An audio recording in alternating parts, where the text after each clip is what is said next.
खुद से जीतने वाले को मेरा सलाम। दोस्तों, हिरोशिमा और नागासाकी हिस्ट्री का एक ऐसा डार्क सीक्रेट है जिसके बारे में बहुत से लोगों को पता नहीं है। आज मैं आपको इस वीडियो के अंदर पूरी डिटेल्स में बताऊंगा कि उस दिन हिरोशिमा और नागासाकी पर आखिर हुआ क्या था। कल्पना करो कि एक सुबह जब सूरज समान ढंग से उगता है, बच्चे खेल रहे हैं, दुकानदार अपनी दुकानें खोल रहे हैं और लोग अपने काम पर जा रहे हैं। लेकिन अचानक आसमान में एक मौत के रूप में एक बड़ा सा गोला दिखाई देता है। 6 अगस्त 1945 की सुबह जापान का शहर हिरोशिमा। कोई नहीं जानता था कि आने वाला इस सेकंड में क्या होने वाला है। सुबह 8:15 आसमान से गिरा एक एटम बम जिसका नाम लिटिल बॉय था। इतिहास का वो सबसे भयानक विस्फोट। सिर्फ एक झटकों में 70,000 से अधिक इंसानें राख हो गए, लोग पिघल गए। ये कहानी सिर्फ एक एटम बम की नहीं, ये कहानी है इंसानियत के साथ हुए सबसे बड़े धोखे की। क्योंकि जो कहा गया वो सच नहीं था। असली सच्चाई आज भी पूरी दुनिया से छुपाई गई। लोगों को वो अक्सर वो बातें बताई जाती है जो बातें असली नहीं है। लोगों के साथ कितनी बुरी चीज़ें हुई उस दिन, वो बहुत सी बातें छुपाई गई। लेकिन मैं आज आपको वो सारी बात इस वीडियो के अंदर बताने जा रहा हूँ। हिरोशिमा के लोग उस दिन सोच भी नहीं सकते थे कि उसकी ज़िंदगी का ये आखिरी दिन है। स्कूल की घंटी बज रही थी, बाजार में सब्जियां बिक रही थी, महिलाएं घर में काम कर रही थी, बच्चे खेल रहे थे, छोटे बच्चे आपस में खेल रहे थे, वो फ्लो में अपना कुछ भी बना रहे थे, पुजारी मंदिर में पूजा कर रहे थे, बच्चे स्कूल जा रहे थे। और फिर अचानक धमाका, इतना तेज कि कान के पर्दे फट जाए, इतनी रोशनी की आंखें जल जाए। हजारों लोग उस वक्त बस धुएं और आग में समा गए। कई लोग ऐसे जले कि उनकी परछाई दीवार पर हमेशा के लिए छप गई, सर के खून और मांस के टुकड़ों से भर गई। जिन्होंने बम को देखा वो कुछ सेकंड में भाप बन गए और जिनके पास किस्मत थी कि बच गए, वो रेडिएशन के जहर से धीरे धीरे मरते रहे। लेकिन सवाल ये है, क्या ये सब जरूरी था? क्या वाकई युद्ध खत्म करने के लिए नरसंहार किया गया, या इसके पीछे और कोई काला सच है जो पूरी दुनिया से छुपाई गई थी? तो चलिए मैं आज आपको बताता हूँ। नागासाकी। सिर्फ 3 दिन बाद 9 अगस्त 1945 जापान के एक शहर नागासाकी। असल में टारगेट नागासाकी नहीं था, वो था कोकुरा। लेकिन मौसम में धुंध और धुआं इतना था कि पायलट ने विमान आसमान में अपने विमान घुमाए और नागासाकी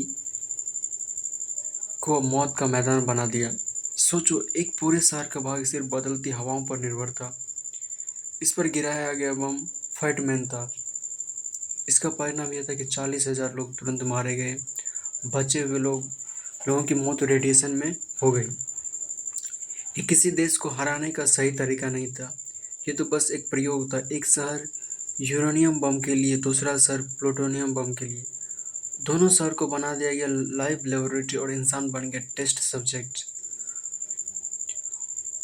अमेरिका ने कहा अगर बम ना गिरता तो युद्ध लंबा चलता, लाखों और मर जाते। लेकिन सच ये नहीं था। अमेरिका ने पूरी दुनिया से सच्चाई छुपाई है। इतिहासकारों के अनुसार जापान पहले ही आत्मसमर्पण करने को तैयार था। रूस ने जापान के खिलाफ भी युद्ध छेड़ दिया था। जापान के पास अब कोई रास्ता नहीं बचा था, वो सरेंडर करने वाला ही था। फिर भी अमेरिका ने बम गिराए। क्यों? जवाब है अपने डर को दिखाने के लिए, अपने रौब को जमाने के लिए, दुनिया को दिखाने के लिए कि अब इस दुनिया का असली मालिक हम हैं। जब रूस को चेतावनी देनी थी तो पूरी दुनिया को झुकाना था, और सबसे खतरनाक, एक नए हथियार का टेस्ट कराना था। एटम बम का टेस्ट कराना भी उसके पीछे का राज था। हिरोशिमा और नागासाकी इंसानियत की हार नहीं थे, ये एक राजनीति का खेल था जो अमेरिका और कुछ बड़े देशों ने मिलकर खेला, जहां हजारों मासूमों की बलि चढ़ाई गई। सोचिए, वो बच्चा जो खेल रहा था वो कुछ सेकंड के अंदर जलकर राख हो गया।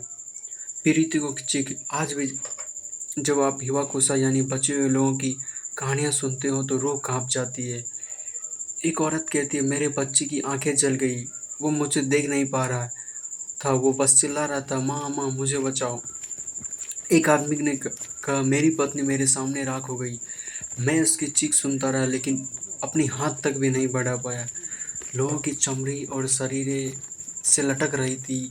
लोग पानी को तरस रहे थे लेकिन जैसे ही पानी पे शरीर फट जाता था, क्योंकि पूरे आसमान में रेडिएशन इतना था कि हर एक चीज़ में वो यूरेनियम और प्लूटोनियम मिल गया था। रेडिएशन ने बच्चों को विकलांग बना दिया। गर्भवती गर्भवती औरत ने ऐसे बच्चे को जन्म दिया जिसका शरीर अधूरा था। ये बम सिर्फ उस दिन नहीं मारा, ये बम पीढ़ियों दर पीढ़ियों जापान को मारता जा रहा है। ये एक ऐसा जहर था जो आज तक उनकी नसों में बह रहा है। दुनिया ने कहा युद्ध खत्म करने के लिए ये जरूरी था, लेकिन असली सच सच ये सिर्फ एक पॉलिटिक्स का हिस्सा था। अमेरिका ने एक ही पल में दुनिया को मैसेज दिया कि हमारे पास वो ताकत है जिससे पूरी धरती मिट सकती है, और इसके बाद शुरू हुआ शीत युद्ध, कोल्ड वॉर, अमेरिका और रूस के बीच। दोनों ने हजारों एटम बम बना डाले। धरती कई बार मौत के कगार पर आ गई है। सवाल ये है कि क्या इंसानियत का भविष्य हथियारों पर टिका रहेगा, या फिर हम समझेंगे कि ताकत बिना इंसानियत के एक श्राप है। हिरोशिमा और नागासाकी हमें सिखाते हैं कि दुश्मन बाहर नहीं होता, सबसे बड़ा दुश्मन इंसान का अहंकार होता है। अगर इंसानियत के लिए वो सभ्यता आगे बढ़ती है, लेकिन अगर ताकत अहंकार में हो तो सभ्यता राख बन जाती है। आज भी दुनिया में 13,000 से ज़्यादा परमाणु हथियार मौजूद है। अगर एक भी चला तो धरती पर कोई भविष्य नहीं बचेगा। आने वाली जनरेशन और भी खराब होगी। हमें यह डिसाइड करना है कि क्या हम फिर वही गलती करेंगे या राख से सीखकर भविष्य बचाएंगे। हिरोशिमा और नागासाकी सिर्फ दो शहरों के नाम नहीं, ये इंसानियत की सबसे बड़ी चेतावनी है। एक बम ने लाखों को मार दिया, लेकिन अगर इंसान ने अपनी सोच को नहीं बदला तो कल पूरी धरती एक और हिरोशिमा नागासाकी बन जाएगी। याद रखिए, ताकत बिना इंसानियत की मौत है, और हिरोशिमा नागासाकी की उस मौत का सबसे बड़ा सबूत है जिसमें बहुत सारे बेगुनाह इंसान, बेगुनाह बच्चे मारे गए।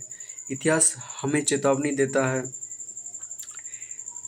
लेकिन क्या हम सुनेंगे या फिर वही गलती दोहराएंगे। अगर आपको भी लगता है कि ये सच है तो इस वीडियो को ज़्यादा से ज़्यादा लाइक करें, शेयर करें और सब्सक्राइब करें, और कमेंट करें आपको नेक्स्ट वीडियो किस टॉपिक पर चाहिए, क्योंकि आपका एक कमेंट मुझे अंदर से सपोर्ट करता है नेक्स्ट वीडियो बनाने के लिए। धन्यवाद।